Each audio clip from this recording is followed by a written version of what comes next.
Pokemon Let's Go is a polarizing game that has split hardcore fans but introduced many others to Generation 1. But while the game remains a bit split in terms of how well it's actually accepted, it does indeed retain many of the iconic events that occurred within Generation 1. But one event was added that wasn't originally in the game, but was added just to troll the player. However, this added event also helps to confirm a massive Pokemon theory as well. So if you're interested in that, stay tuned for today's episode of Pokemon Theory.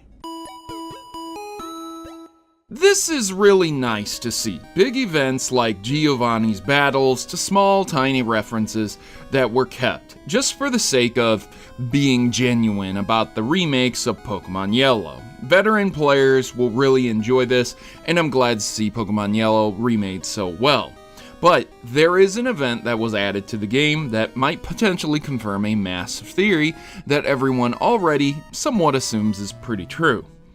So before I get to that, I want to explain some background on the theory that this event actually confirms. The theory goes that in Pokemon Generation 1, originally there was supposed to be an entirely different game, and that because of the limitations of the Generation 1's 8-bit gaming type of system, it was on an original Game Boy, so there were great constraints to the cartridge. A lot of things were supposed to be reworked into one game. So really, it was supposed to be Johto and Kanto combined. It was supposed to be one massive game, but a lot of things got cut. The final boss of the game was assumed to be Professor Oak, in which you can actually battle in the game itself by using some cheats, some Game Shark codes, or just by messing around with the game itself. Many people have done it, and it's a pretty tough battle, but again, very strange that it was programmed in at one point in time. If it was actually meant to be used, it got cut for some reason. So point is, you can indeed battle Professor Oak as a quote-unquote final boss.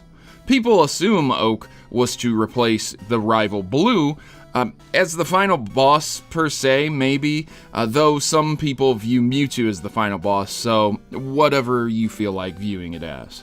Because of what Agatha says about Oak at the Elite Four, and the email sent in the beginning of the game on his computer, players have pieced together the cut content was Oak being removed as the final boss for whatever reason.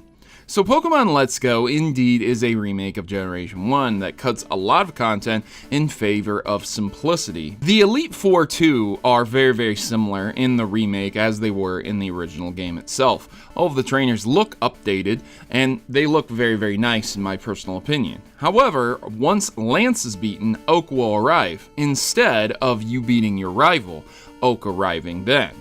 So this is not what happened in the original. You are told that there is one more trainer, and that iconic battle between Blue and Red begins. That's what's supposed to happen in the original. But in Pokemon Let's Go, things are slightly different. After beating Lance, Lance states the following: "You are now the Poke League champion, or you would have been, but you have one more trainer to face, and that trainer is Cue Professor Oak." Oak even comments, "What's with the look of surprise?" They knew what they were doing here. It's the final battle. Professor Oak is one final trainer that you have to face. Here we go. Lance says, "The one you will face." The camera zooms in on Oak, and he says it. Professor Oak. That's right, Oak is the final trainer to battle. Well, not really. It's actually your friendly rival. Remember, the guy that replaces Blue that everyone hates? So I think everyone seeing the scene was likely shocked and surprised about how it turned out, that Oak, the one who sent you out to complete the Pokedex, is actually the final trainer of the Poke League. But alas, no, this did not happen.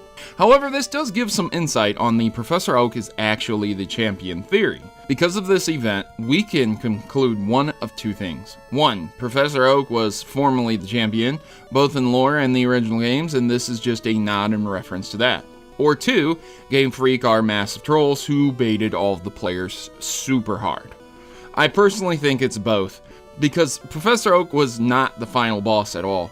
But I'm sure they, the creators of the game, had the idea to make him a final boss at one point in time, so much so that they had originally programmed it into the Generation 1 game itself. but for whatever reason they removed it. And this was an interesting reference to me. I really think it helps to solidify the theory that Professor Oak was originally a champion and was originally going to be the final boss. I find it funny that the other theories like White Hand were not really referenced in this game, but Champion Oak was.